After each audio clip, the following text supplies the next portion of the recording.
आज हम बात करने जा रहे हैं वृषभ लगन की। वृषभ लगन की कुंडली में कौन से स्टोन्स पहनने चाहिए, कौन से स्टार्स आपके ऑस्पिशियस स्टार्स हैं, आई मीन टू से कौन से गुड स्टार्स हैं।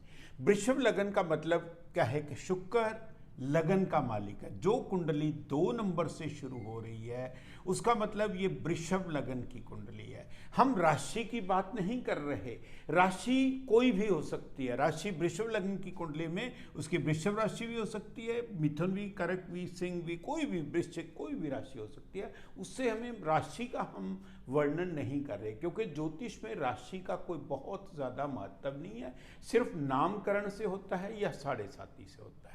हाँ, लगन का बहुत ज़्यादा महत्व होता है। आज हम बात फिर कर रहे हैं दूसरी जो मैंने सीरीज शुरू की है जेम स्टडीज़ की, ऑस्पिशियस स्टार्स। जैसे वृषभ लगन की कुंडली का मतलब वृषभ बैल को कहते हैं, वैसे ये 2 नंबर से शुरू होने वाली कुंडली है। इसका मालिक शुक्र होता है। शुक्र इस कुंडली का सबसे बढ़िया ग्रह है। शुक्र को 2 डिपार्टमेंट मिले हैं। शुक्र लगन का भी मालिक है, शुक्र षष्ठेश भी है, छठे घर का भी मालिक है। यहाँ पे शुक्र को छठे घर का मालिक होने का दोष नहीं लगेगा, पहली बात ये समझनी चाहिए। हाँ, अगर शुक्र लगन में बैठा है तो बहुत बढ़िया। अगर ये छठे घर में बैठ गया तो अपने घर का नुकसान तो नहीं करेगा, लेकिन वो उसको उतना बेनिफिट भी नहीं देगा। लगन का मतलब माथा होता है, लगन का मतलब पहचान होती है, आइडेंटिटी होती है। जो हमारी जिस समय हमने जन्म लिया इस दुनिया पे, सबसे बढ़िया जो है उस समय जो राशि उदित हो रही थी वो वृषभ राशि उदित हो रही थी। अब इसमें शुक्र बहुत बढ़िया ग्रह है, बहुत अच्छा ग्रह है, लेकिन अगर यही शुक्र त्रिकोण में बैठ गया, नीच का होकर बैठ गया, तो कभी नग नहीं पहनना चाहिए शुक्र का। अगर यही शुक्र चंद्रमा की राशि में बैठ गया तो कभी भी जीवन में कोई भी भगदौड़ पसंद नहीं करता। अगर यही शुक्र अपनी स्वयं राशि में बैठा है तब भी इसका नग नहीं पहनना चाहिए। अगर ये 8वें घर में बैठ गया तब भी इसका नग नहीं पहनना चाहिए। अगर शुक्र 12वें घर में, चाहे उसका कारक ग्रह होता है, मौज मस्ती करेगा, लेकिन नग के लिए जो आपको स्टोन पहनना है, शुक्र का डायमंड या कोई भी उपरतन भी पहना जा सकता है, टोपाज वगैरह है, तो वो आपने नहीं पहनना।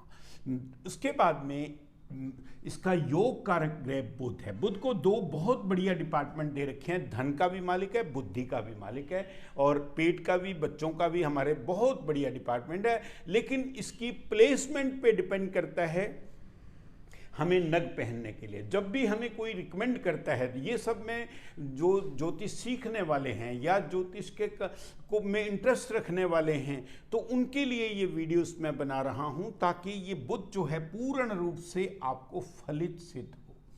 अगर ये 100% स्ट्रांग है तो नग पहनने की भी कोई ज़रूरत नहीं है। नग सिर्फ उसको बढ़ावा देने के लिए पहना जाता है। बुध जो है पूर्ण रूप से, अगर ये वही 6, 8, 12 में बैठ जाता है, या भगदौड़ के स्थान पे बैठ जाता है, या 12 नंबर में ये नीच का होकर बैठ जाता है, तो कभी भी इसका नग नहीं पहनना चाहिए।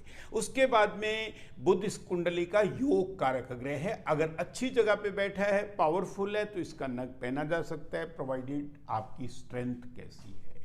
उसके बाद में शनि जो है पूर्ण रूप से इसका योग कारक ग्रह है। शनि को 2 डिपार्टमेंट दे रखे हैं। शनि भाग्य का मालिक है, और शनि जो है पूर्ण रूप से कर्म का भी मालिक है। उसको बहुत बढ़िया 2 डिपार्टमेंट दे रखे हैं पूर्ण रूप से। जो है शनि योग कारक ग्रह है।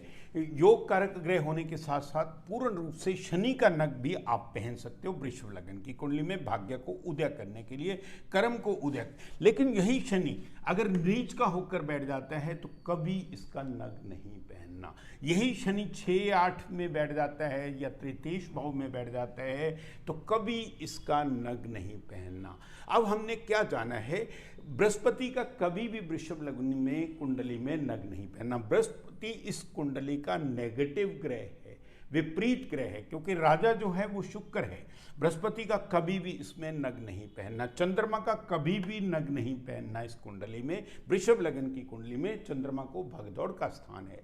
वृषभ लगन की कुंडली में सूर्य का भी, चाहे सूर्य इस कुंडली का पॉजिटिव ग्रह है, उसको कर्म का मालिक दिया गया है, लेकिन उसकी मैत्री नहीं है शुक्र से, उसकी मैत्री नहीं है शनि से।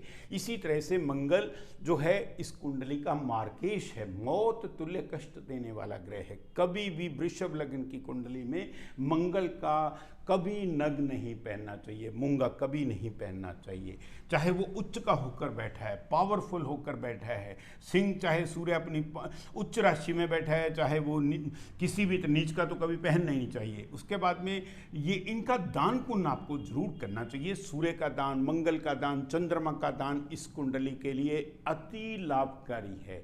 चाहे कोई कहीं पे भी उसकी प्लेसमेंट है, उच्च का भी है, चाहे जब भी कभी उसकी दशा अंतर्दशा आएगी तो वो परेशानी का कारण बनेगी।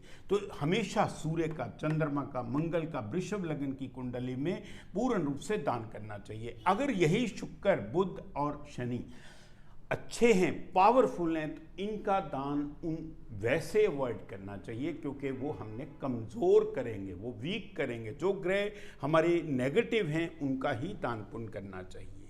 जिन लोगों ने अभी तक सब्सक्राइब नहीं किया है मेरे चैनल को, they are requested to subscribe my channel. God bless you all. Video देखने के लिए धन्यवाद।